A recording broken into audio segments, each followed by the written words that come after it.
मैं ये कहकर जाऊंगा कि सांसों ने मुझे हरा दिया, किसी जमहूरियत ने मुझे नहीं हराया।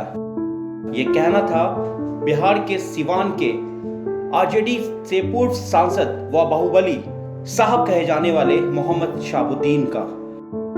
मोहम्मद शहाबुद्दीन की मौत के बाद उनके घर सिवान टाउन की बात करें या फिर प्रतापपुर का, हर तरफ सन्नाटा फैल गया है। उनके समर्थक, उनके चाहने वालों को अब तक ये यकीन नहीं हो पा रहा है कि मोहम्मद शहाबुद्दीन उनके बीच नहीं है।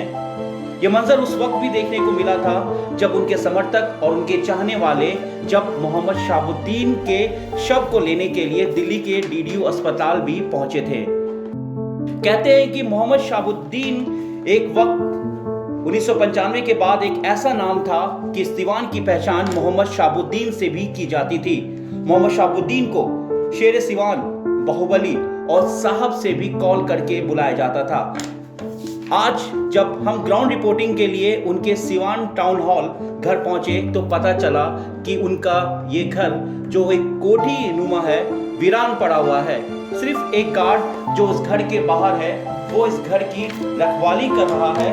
और बताते हैं जो जानकारी मिली लोगों से, मायूसी के लफ्ज में, या यूं कहें जो उनके समर्थक हैं जिन्हें आज भी ये यकीन नहीं हो रहा है कि मोहम्मद शहाबुद्दीन अब उनके बीच नहीं है। बस उन्होंने हमें ये बताया कि ओसामा साहब जो कि शहाबुद्दीन के बेटे हैं, ओसामा साहब उस घर पर आते हैं सिवान टाउन पर, कुछ देर रुकते हैं और शाम के वक्त वहां से फिर सीधा अपने गांव जो प्रतापपुर है, जहां मोहम्मद शहाबुद्दीन का जो मेन घर है, वहां वो चले जाते हैं। लेकिन जिस तरीके से सिवान टाउन का ये घर आप देख रहे हैं कि किस तरीके से वीरान पड़ा हुआ है, और उनके समर्थकों को अब भी ये यकीन नहीं हो रहा है कि उनके बीच का साहब यानी कि मोहम्मद शहाबुद्दीन अब इस दुनिया में नहीं है।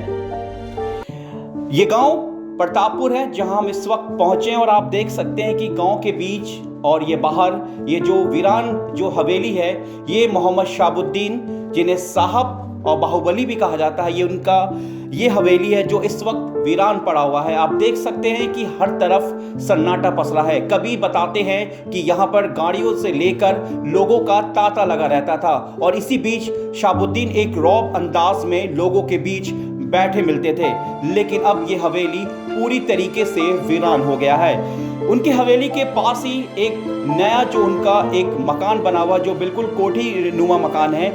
यहाँ 2015, 2014 और 2016 जब वो भागलपुर जेल से रिहा हुए थे तो बताने वाले उनके समर्थक, उनके चाहने वाले कि किस तरीके से यहाँ पर गाड़ियों का तांता लगा रहता था, और मोहम्मद शहाबुद्दीन वही पुराने अंदाज, सफ़ेद कुर्ता जो उन्हें काफ़ी पसंद था और लुंगी में लोगों के बीच बैठते थे और उनके फरियाद को सुनते थे।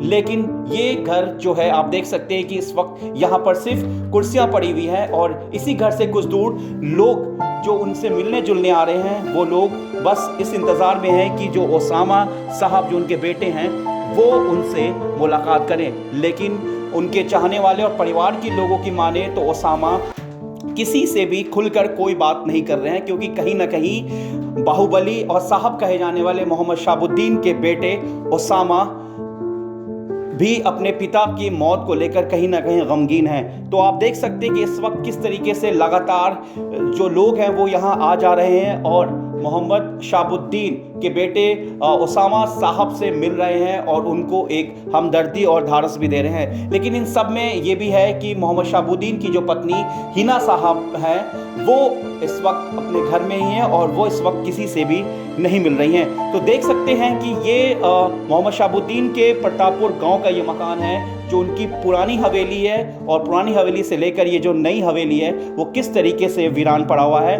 लेकिन जो लोग हैं, जो मिलने वाले समर्थक हैं, जो शहाबुद्दीन के चाहने वाले हैं मोहम्मद शहाबुद्दीन के, वो अब भी अपने बाहुबली, अपने साहब कहे जाने वाले पूर्व सांसद के बेटे ओसामा के साथ हर वक्त लगे हुए हैं। लेकिन सब है, लेकिन इस वक्त मोहम्मद शहाबुद्दीन अब इनके बीच नहीं है। लेकिन देख सकते हैं कि किस तरीके से ये वीरान पड़ा हुआ है।